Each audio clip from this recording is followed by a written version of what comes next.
Hello, my beautiful friends. Breaking the cycle, how childhood trauma has taught me patience in parenthood.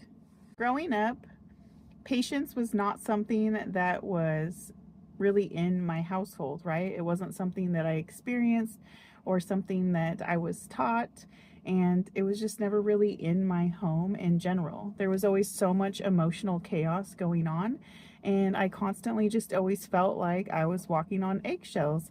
I never knew what the next thing I said or what the next thing I did, if that was just going to completely set her off.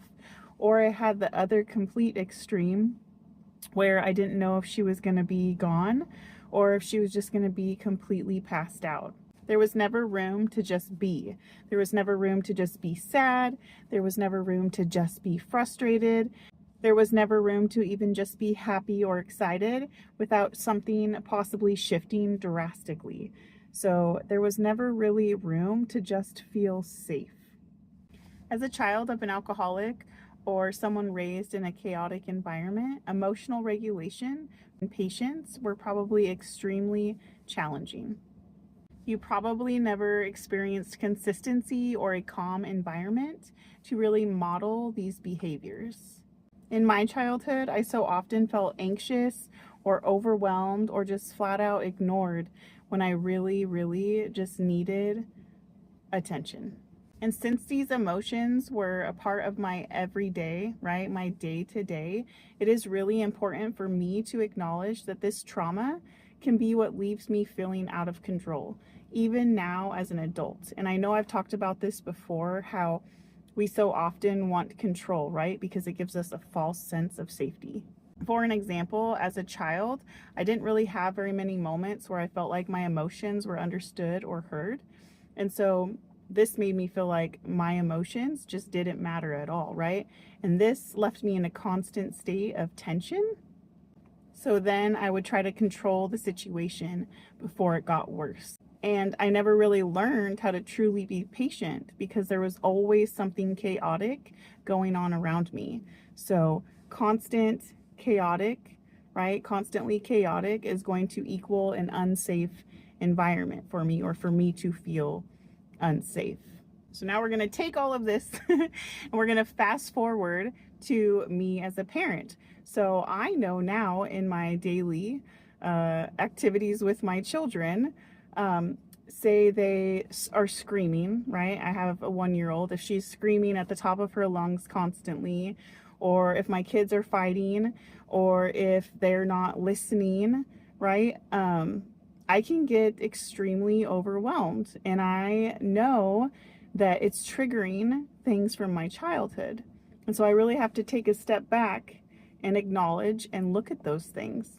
And I have to ask myself, okay, in the moment, what is triggering me about this situation with my kids? So for an example, now as a mother, I can feel these emotions rising again, right? Whether it's my children screaming at each other, or maybe the baby's following me around and screaming directly at me, or maybe they're just fighting. But whatever it is, I can feel the emotions starting to rise in me. My heart is starting to race. I can feel that my patience is running thin. All of a sudden, I'm little Whitney again, and I'm just trying to take all of that chaos and prevent it from spinning out of control. Patience in parenthood is so important, especially for those of us who have experienced emotional neglect or just chaos in our childhood. Patience in parenthood is not about waiting for your child to stop misbehaving. It is about giving them the space to feel those emotions. It is about giving them the space to make those mistakes without judgment, letting them know that it is okay and it is safe to make mistakes, and giving them the space to learn these things at their own pace. Growing up without patience or understanding has actually made me want to overcompensate as a parent myself. I have learned that only reacting out of fear or frustration is only going to continue that cycle of chaos. I know that I want my kids to feel comfortable experiencing their emotions, and I want them to feel comfortable making mistakes around me. And most importantly, I want them to feel safe around me. I want them to know that experiencing those big emotions and experiencing those mistakes, that it's gonna be okay. And that since I'm okay with it, right, like I don't overreact to it, that they feel safe. I want them to feel safe to be able to do all those things around me. Trauma can influence our emotional reactions and how we respond. But practicing patience is a conscious choice that we make to break that cycle. Patience is not about perfection. It is about being intentional with the way you respond. It is allowing yourself to take a deep breath. It is allowing yourself to count to 10. It is allowing yourself to walk away if you need to in that moment, right? It is allowing yourself to process those emotions from your childhood of what is triggering you so that you can then control how you respond to your kids. Here are 4 simple but powerful techniques that can help you so much if they're practiced consistently. Number 1 is deep breathing. This is going to help reset your nervous system, and this one has really helped me so much. If I start to feel extremely overwhelmed, or if I feel my fight or flight kicking in, I start to take a deep breath and I count into 4, and then I will hold it for 4, and then I will release and I will count till 6, and I will just continue this for as long as I need. And this really helps my mind and my body just take a step back and to process everything that I'm feeling and to really think about how I want to respond.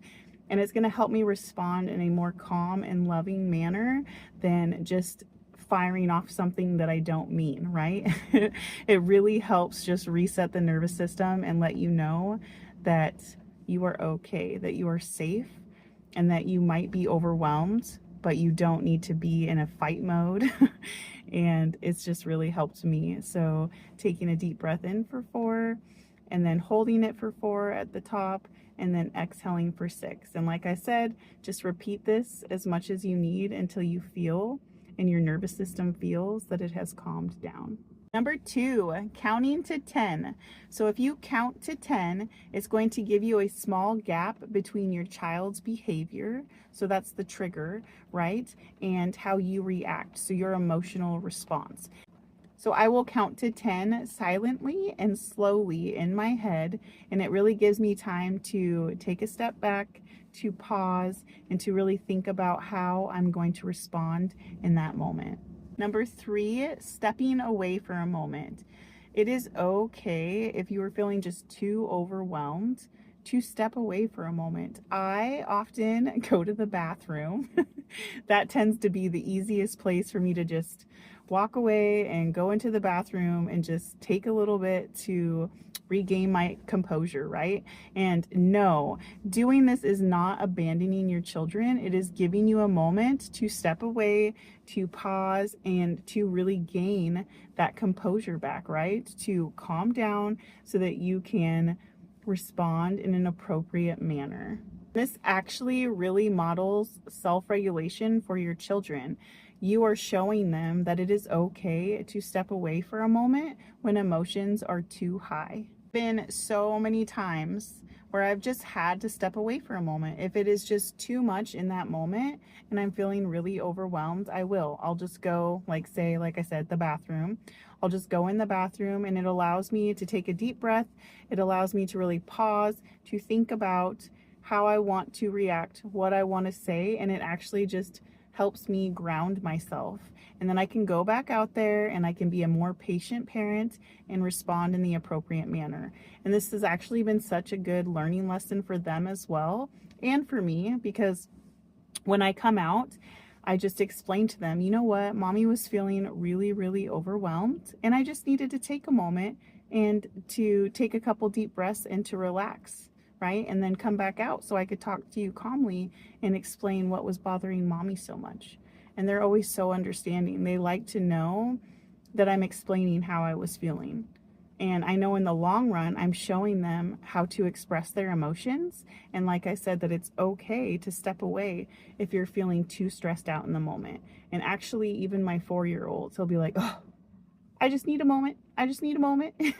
And he'll go in his room, because our children are sponges, right? Just like I have trauma from not getting to express my emotions, they are seeing me now express them, and I tell them how I'm feeling, which is also helping them identify their emotions. But they know that they can do it too. They know if it is too much, if it is too overwhelming, that they are more than welcome to walk away. One of my other sons prefers the breathing. He really likes the deep breathing. So that's the other thing. When you do multiple things, they're also going to find what works best for them, just like you will find what works best for you. Number 4, self-compassion and forgiveness. Healing from your childhood trauma means giving yourself self-compassion. If you lose your patience and you snap at your kids, it is okay. You are human. It is going to happen sometimes, and you just need to make sure that you forgive yourself. Give yourself grace through all of this. You are doing the best with the tools that you have, and it is okay to make mistakes. I personally have had times where I lose my patience and I raise my voice at my kids, and I've had to learn how to forgive myself. It can be really hard. You feel really guilty, especially when you've had childhood trauma. It's also really triggering, like, how could I treat my kids like that? But you need to give yourself forgiveness. Give yourself self-compassion. Know that you are doing your best with the tools that you have, and you're going to continue to get better. And it's okay when this happens sometimes. So I know, for example, one time when I raised my voice because I had lost my patience, I stepped away, and then I came back in, got down to eye level with my children, and I just said, you know what? I am so sorry. Mommy needed to step away about 10 seconds ago, you know? And I was really, really overwhelmed or frustrated or whatever the emotion was, right? I always identify the emotion to them and let them know. And you know what? Mommy raised her voice, and that wasn't okay. And that's why I explained I should have walked away about 10 seconds ago. My breathing wasn't working. I needed to, step away from the situation so that Mommy didn't yell. But I did yell, and I'm really sorry for that. And then I usually follow it up with, do you forgive me? And then they'll say what they are. And I've always told them too, you can always say no, right? Like, you don't have to just automatically say yes. It's okay to still be upset in that situation. But I make sure to go over to them at their eye level. I express to them how I was feeling. I apologize. And then we move on from there. And I already know that is a huge step. No one ever identified emotions to me, but I kept thinking now as an adult too, could you imagine if your adult said sorry to you? Because we all know, well, now I know that mistakes happen, right? Like, we are human. We are all going to get too mad sometimes. We are all going to make mistakes sometimes. But if you can say sorry and you actually mean it, like, can you imagine how it would feel to have an adult say sorry to you as a kid? Like, I think that alone would have solved so much in childhood if my parent could just get down at eye level with me and say, you know what, I am so sorry that I reacted that way. So give yourself forgiveness and self-compassion. We are human. We are not perfect. And we can try our best to be, but we're going to have days where we're too overwhelmed or we're too stressed. And sometimes we're going to lose it. And that's okay. But it's the follow-up that's key. And also forgiving yourself too, right? Because you're trying to do better every single day. I just want to remind you that perfection is not the goal. Growth is. Patience is a skill that we can develop over time. And be patient with yourself. Like, it really is going to take some time, especially if you grew up in an environment where this was not modeled around you. You did not ever see what patience looked like. So you are truly parenting yourself. You are relearning all of these things. So give yourself patience. I want you to be gentle with yourself as you work through these emotions and you find new ways of responding. Healing from childhood trauma, it takes time. And there are going to be times that we slip up and we make a mistake. And the best thing that I can say is forgive yourself. Realize and acknowledge that it is okay. Give yourself grace. The fact that we know that our past actually shapes who we are today is already a huge step, knowing that we are working towards fixing that. Patience is something that I am still working on, but I know that I'm getting better every day, and I know that you can too. I want you to take a deep breath, practice self-compassion, and I just want you to know that you are doing better than you think, and you are not alone. And the fact that you care so much already says everything. And if you could relate to this video, go ahead and comment down below and let me know. I would love to hear. And if you could relate to it, you could also just give it a thumbs up or maybe share it with somebody that you think might need to hear this. And I want to leave you with this. You are not alone. You are worthy of love. You are worthy of healing. Keep going and keep growing and give yourself patience and practice it. I'm sending you so much love and light.